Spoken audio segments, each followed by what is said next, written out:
Hi, I'm Ray. I'm Centre Manager, and I'm going to introduce my awesome team. I'm going to try really hard not to swear. It's all I'll put funny beep noises over it. Oh yeah, we can. Yeah. Oh yeah. So how's everyone's week been? Good. Highs and lows of this week. Yeah, it's been hectic, but it's always hectic. Comic relief was good. Comic relief was really good. I haven't done anything like that since I was at school, so it's nice to come into work in my PJs. Comfy wear. Yeah. Absolutely. So should we just go through like sort of what we do, like who we teach? Yeah. Sounds good. Go ahead. Yeah. Well, I don't teach, so I'm looking at my messages across the You start. So we have 16 to 18-year-olds with varying degree of needs, or they just need to attain their English and maths as well as a qualification. So work skills is really good. It's all assignment based. It's more like coursework. No exam, no pressure, and they attain as much as they can, whether it's a diploma, extended certificate, normal standard certificate, or an award. So they'll hopefully attain something depending on how much work they cover and do. So many of our learners have had very negative classroom experiences. Yeah. So the aim is engagement before attainment, which Yeah. I think is attainment in a way. Yeah. To overcome those barriers to learning. And I think with them as well, some of them really do have exam phobia. They don't. Absolutely. Yeah, I think it's the environment as well. They're really, and yeah, as you said, really bad experiences before. So at my GCSE English class, a lot of them are able to get those level 4s, which is obviously equivalent to a low C, and then on to a level 5, which is going on to your high C, low Bs. But it's just the experience, the daunting sort of experience of being in that classroom previously. Yeah. And I'm always saying to them, this is a new year now, and try and get your achievements out there. Don't think of.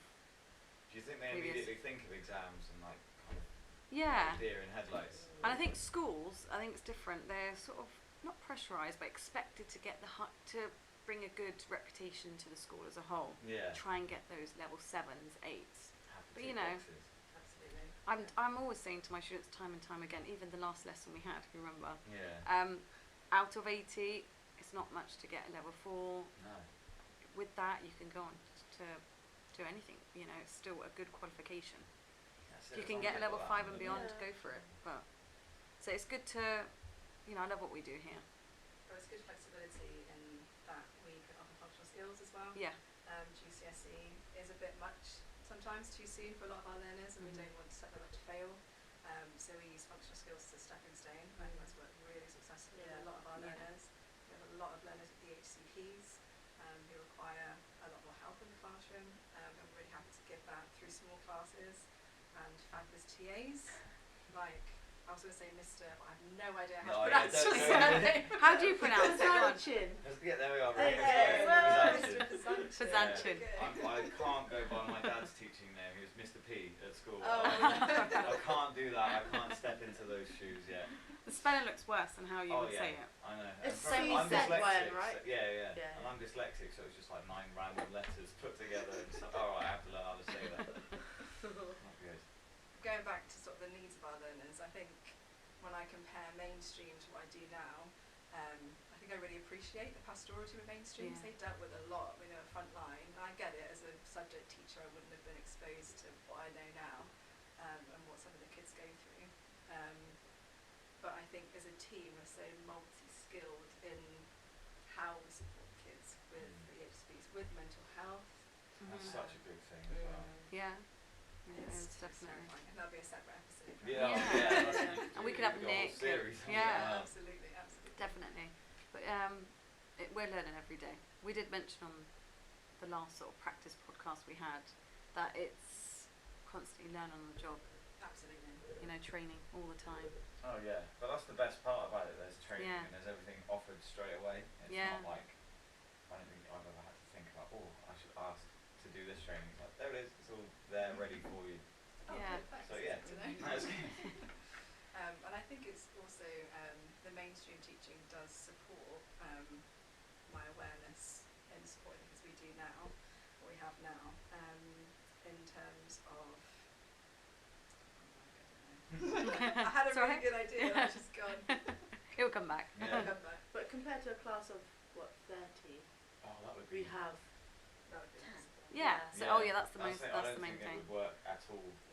And I think Chaos. and they knew themselves. We've got that smaller class size with less distractions and to distract others less as well. And it's a lot of it's more comfortable space. So when I first came in to have a look around the premises, Ray, you said to me, right, I'll show you where the canteen is. So I was expecting this big canteen, obviously like New College, Swindon College. It's just a nice small space. We call it the canteen area, but it's not as daunting as having a huge food court like you would in, you know. Yeah. And that was a really daunting thing. Like when I went to New College, you walk through the double doors to get into the canteen, and like the whole college stares at you. Yeah, in your face. Yeah. Even if you haven't got so much anxiety, it still makes you that little bit anxious as Yeah. well. So it is lovely that they've got that canteen space. Everybody knows each other. They all know each other, sort of by face, by name. And it's like there's no, because it's so small, there is no shame or anything stopping them to just want to hang out alone or mix in groups, because they just sit there and they're like rope people in. Oh, do you want to play a card game? And it's nice seeing the groups mix. Yeah, you would never get that in the No. Because there's a lot of, I guess there's a lot of cliques everywhere you go. Very, But because they're smaller, I think one of the students, a couple of students have said, it's like a family. Like, it doesn't matter if you don't get along with everybody, but it's I don't just think any family no, gets along with everyone. but it's just like you enjoy the lessons when your mates are in, your friends are in, and you all, and when you're all getting on with it, because you're all, you're all learning, but you also know that you're all having fun with your friends in the classroom and stuff. And also at college, if you're sat on your own, you want to enjoy your own company, you sort of feel that pressure. Why am I sat on my own? Yeah. You know, going back to my experience at college, I had friends, but sometimes there were times where they were still in a lesson. Yeah. And if I'm just sat there having a coffee, you feel that the whole canteen's looking at you. Loner. Yeah. But here, it's nothing like that. They can sit on their own, chill out, or and we have a sit with tranquil a room group. if they want to be even more in a Have their own quiet space, absolutely. Well, going back to what you said about it being like a family, that seems to be the comment I get when I get new learners coming in to visit and have a look around. It's like, it's got really nice energy. It's like a home, which I think is exactly what we want. Yeah. So Given These that kids comfort. need. They don't have that home like, not No. necessarily. So yeah, it's like part and parcel of bringing it to them as well as education. But on the flip side, we might do it too well because some of them don't want to leave. Please go home. That's it. Please go away. So as much as a compliment, you need to leave.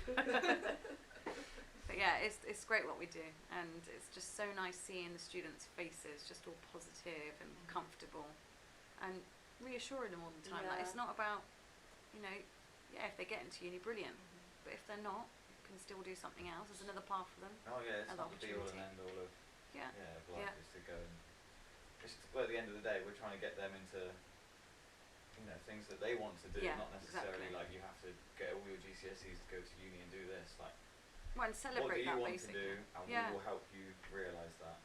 And celebrate what they like. Everybody likes different things in life, different activities. And if they've got a talent in something, use it, utilise it, don't waste it, and that will take you somewhere. And there's so many diverse talents in college. There is a lot Staff of and pupils. Yeah. Yeah. What are our talents then?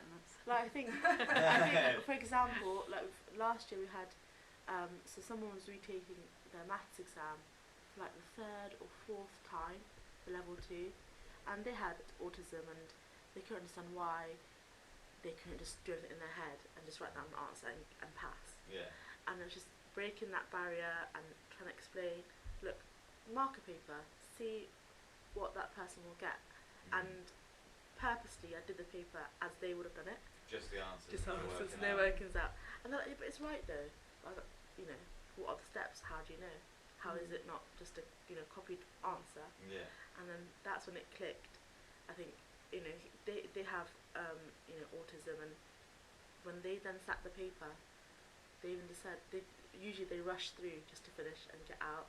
Yeah. But they sat there and they said to whoever was invigilating, "Oh, actually, I get extra time." And just sat there Go do all the answers and do the working out afterwards. And it was great. And then we had another learner. She thought she had dyscalculia. I don't know if I've said it right, but she struggled in maths, but she was really like imaginative in English, and she passed So you've got their strengths and weaknesses, but you still try. That's the main thing, like trying to keep them going, trying to, you know. Yeah, and there's no judgment. Yeah. No. And we sort of swerve past their negative, except, you know, weaknesses as well. Yeah, It's just exactly. really focusing on positive areas. I think that's the joy of running a centre like this, is that my hands aren't tied by grades. Yeah. It's all about attendance, engagement, soft targets as well. Yeah. And then if they get qualification in addition, then that's a bonus. Exactly. But I think it's obviously targeting those individual aims and Yeah. goals before we throw you into an exam. Yeah. Just seeing a kid make life into anything.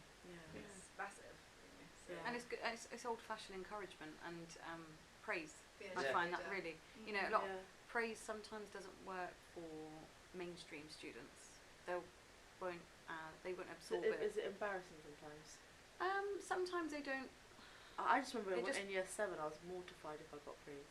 And it's only Yeah. afterwards that I'll start like Do you think it's accepting because it and you're being- around a class of another 30 kids or whatever, so you're I just think it was, I don't know, it was just that attempt, like, afterwards I appreciated it and loved it, but it's just, there was a certain point where I think it was the year that I skipped year 8, I went to year 9, and I was like, oh my god, everyone already knows this, and then I got this little award in front of everybody in an assembly, and I couldn't smile. I had, my friends were like, you thought you could like kill somebody. you had such a stony face on to go get that award, and I was like, I can't believe I did that. Like, it's, I don't know, some people don't Sometimes, like and also it's like, so thinking back to college, it's usually the children, the students who want to talk about something openly, share their ideas. Yeah. The louder ones get praised on the spot, whereas here we don't have students, if they don't want to read, we don't pressurise them into reading. And if they don't want to read and they just want to quietly work, like our lesson on Wednesday, brilliant stories there. And the minute I said to a few students, that will get you above a level 4. Really? They kept saying, really? And I said, well, yeah, it's not. All you got to do is use a bit of imagination. So praise really does work. And we have our house points as well. Yeah. Yeah. Oh, I love them out. Yeah. You're winning now, competitive. you know that, right? It's We're in in maths. Jade, Jade, yeah. It's in because maths. everyone's jealous of us. Come on, Jade. we can do it. And then we say Still got mint. You're really minted. Nice. And then what did we say? What someone said for line? I don't know. I think it was, you know, it's a play on if life gives you life. We're in She gives 50 out one go. So the other No, day, I break it down. well, no. So I went to Karen. I said, right, this person's got 4 house points. 4, come on, be a bit more generous. Right, okay, 40. Literally. So I think where it's getting towards the summer, we're just getting a bit more generous with our. Sorry, we've got a member of staff literally looking at the door. It's Emma, come in, Emma, come on. So hi. So come on, Emma, introduce yourself. Hi, I'm Emma and I work with the BBO kids. Yeah. Well, actually, it's perfect timing. We're just talking about house points and and behaviour policy. yeah, And exactly. you are the behaviour guru. Yeah, and I'm also that. Love it. So tell us what you do, sort of. So I work with Nick on the BBO project, and we have the learners come in every week, well, twice a week sometimes, doing maths, English. We do art therapy once a week, and also music therapy with Stefan once a week. And then I deal with behaviour with the kids, which is great fun. You come past the classrooms. Are you all right? Yeah, everyone's okay, and everyone sees give them Emma. a wave. Yeah, everyone sees Emma. They're like, right, stop, pens coming out, and they just heads down. hands down. Love it. So yeah, it's good. I think they respect you really well. It's really good respect. You've got both ways. So they take behaviour seriously, but you've got that friendly sort of nice relationship with them as well. So you need banter. Yeah. As much as behaviour is important, banter just keeps it. It's a nice balance. Yeah, really good balance. So It's all a focus on redeeming themselves and getting them back in the classroom, not punishment. Repeated. We've got to be consistent. We are getting there slowly. When it first came out, they just kept taking the mick of it being like M1, M2, like the motorway. That was a constant running joke. But So yeah, we do have behaviour policy where M1 Go on, do you wanna? Yes, we Yeah. have. They get given 2 M1s if they're doing something they shouldn't be. If they're breaking the classroom rules, then they get. If they're carrying on, they get given an M2, and then if they're still carrying on, then they get given an M3 where they come and see me. For a cup of tea and a chat. No. And then they're removed from lesson, and then an M4 is removed from college for the rest of the day, which doesn't really happen. No, It doesn't no, happen. it No. doesn't. So it's pretty good. They're pretty good now. They understand the rules and the M's, the motorways. The motorways, yeah. I mean, M1s, that similar sort of thing happens at college. They have their first strike, so it happens. So we've got the first strike happening quite a Yeah, lot. definitely. But I think also the house points are coming in more. They're being used a lot more Yeah, now, and I yeah. think they work well with the house points Yeah. Yeah. more than that. They're working more with the house points than they are with the M's at the Yeah, moment. yeah. They seem to Definitely be a getting variety. their head isn't it? down and It's the right direction to go. yeah, definitely. That's it. Yeah. I prefer that. But It's this less work, anyway. Less paperwork, less stress. That's it. sometimes they even say, I'm not doing the houses for my benefit, it's for yours that you win. Just like, Yeah, yeah. No, It is for, yeah, so the shit's Because they get, what do they get? So trip. they get a trip at the end of Yeah. each term, is it? So Each yeah, term. yeah. They so Easter, so whoever earns up until April will then have a trip in college time. Oh, so right. they'll get to miss their lessons. So for the last trip. time It was trampoline, wasn't it? Yeah. we went Freedom. trampolining. Yeah, they What's loved this it. time? What's this? Was They that choose, the don't they? same? They ask the winning house. The learners choose. Oh, Yeah. Oh, that's awesome. That's nice, Choose yeah. last time, yeah. Oh, okay. I didn't know that. Yeah, I Didn't thought know they could choose within the Laser budget. Quest was lined up. I think it was. Oh, I think it was between they asked to be between bowling and laser quest. Ah, okay. Like, because they're the same price brackets. Yeah. Works out the same Yeah. amount. so they get that initiative to Or so ice skating, I think some of to- these ones are. yeah, to choose what they want to do. Perfect. Is that a good Cool. way to end Yeah, up? yeah. Yeah. I think so. We've never been So- introduction. Wicked. Right, until the next time.